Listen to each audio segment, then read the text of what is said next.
రాజధాని కట్టాలని నేను ముందుకు పోతే ఇప్పుడు రాజధాని మీద రోడ్లుంటే ఆ రోడ్లో మట్టి దూకం పోయారంటే వాళ్ళు ఏమనాలి తమ్ముళ్ళు? మట్టి దొంగలు, రాజధాని రోడ్లో మట్టి దొంగలు. వీళ్ళు మనుషులేనా అని మిమ్మల్ని అడుగుతున్నా.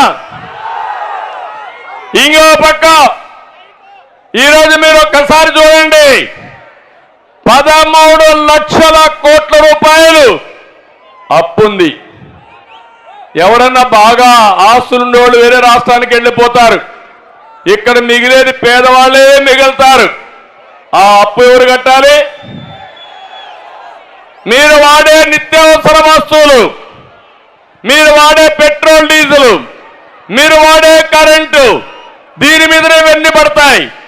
అంటే మన రాష్ట్ర ఆదాయం ఎంతుందో, అంటే స్థూలంగా జిఎస్డిపి అంటారు, మీ అందరి ఆదాయం ఎంతుందో అంత అప్పు రాష్ట్రం పైన ఉంది.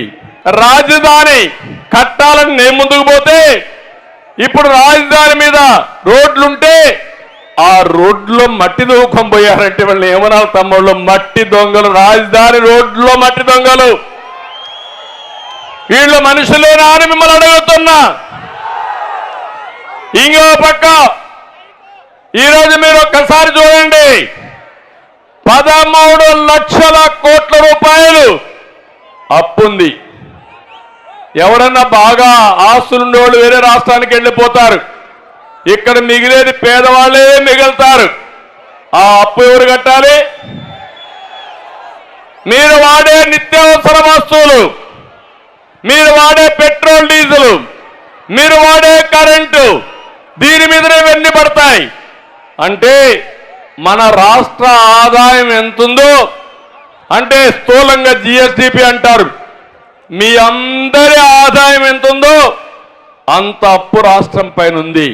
రాజధాని కట్టాలని నేను ముందుకు పోతే ఇప్పుడు రాజధాని మీద రోడ్లుంటే ఆ రోడ్లో మట్టి దూకం పోయారంటే వాళ్ళు ఏమనాలి తమ్ముళ్ళు? మట్టి దొంగలు, రాజధాని రోడ్లో మట్టి దొంగలు.